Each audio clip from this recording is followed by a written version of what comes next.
The story of Synanon begins from a person called Charles Dedderich, a reformed alcoholic cult leader and member of Alcoholics Anonymous, who was known to speak for hours uninterrupted at AA meetings.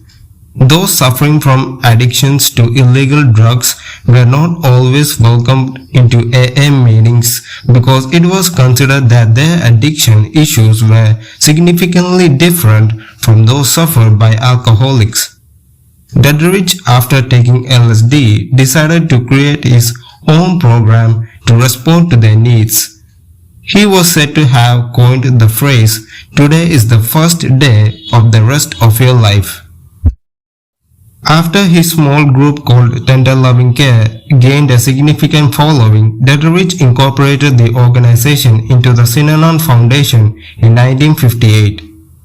Synanon is a word of his own invention integrating togetherness with sin and with the unknown, accompanied with anon.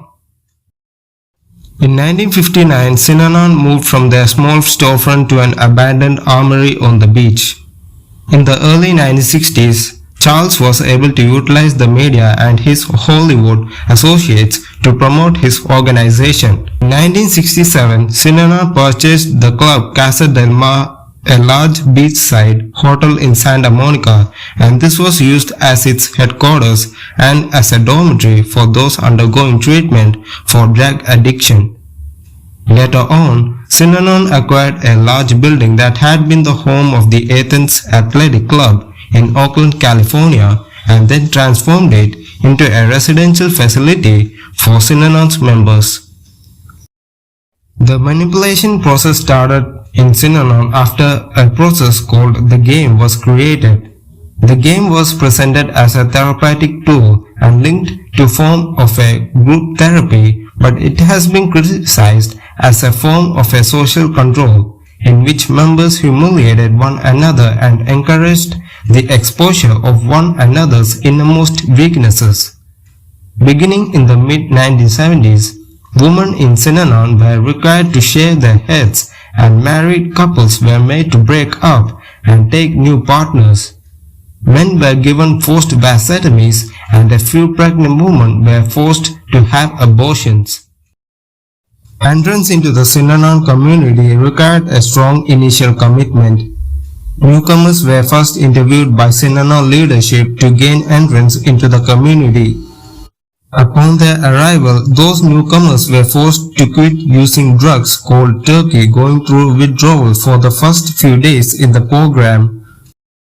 During its first decade, Synanon members entered into a 1 or 2 year program in 3 stages aimed at preparing members to re-enter greater society. During the first stage, members did community and housekeeping labor. During the second stage, members worked outside of the community but still resided within the community.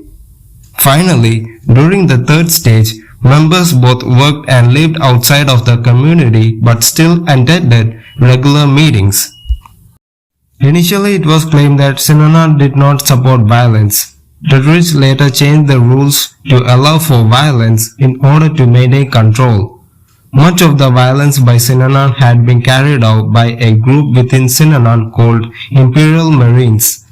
Over 80 violent acts were committed, including mass beatings that hospitalized teenagers and ranchers who were beaten in front of their families.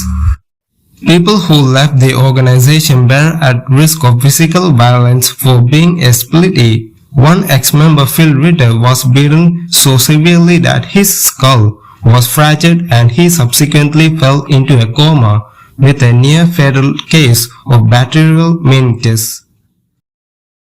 In mid-1978, the NBC Nightly News produced a news segment on the controversy surrounding Synanon. Following this broadcast, several executives of the NBC network and its corporate chairman allegedly received hundreds of threats from Synanon members and supporters. Several weeks after NBC began receiving threats, two Synanon members placed rattlesnake in the mailbox of attorney Paul Morantz of Pacific Palisades, California. Morantz had successfully brought suit on behalf of people who were being held against their will by Synanon. The snake eventually bit him and he was hospitalized for 6 days. This incident, along with the press coverage, prompted an investigation by the police and government into the Synanon. Charles Dederich was arrested while drunk on December 2, 1978, along with Joe Musco and Lance Kendon were also arrested and pleaded no contest to charges of assault and conspiracy to commit murder. Lance Kendon was sentenced to a year in prison, while his associates went to jail. Charles Dederich received probation because his daughters claimed that due to his illness, he would most likely die in prison. As a condition of probation, he was disallowed from taking part in managing Synanon. Unfortunately, Synanon struggled to survive without its leader and also with a severely tarnished reputation. The Internal Revenue Service revoked the organization's tax-exempt status and ordered them to pay $17 million in back taxes. This bankrupted Synanon, which formally dissolved in 1991.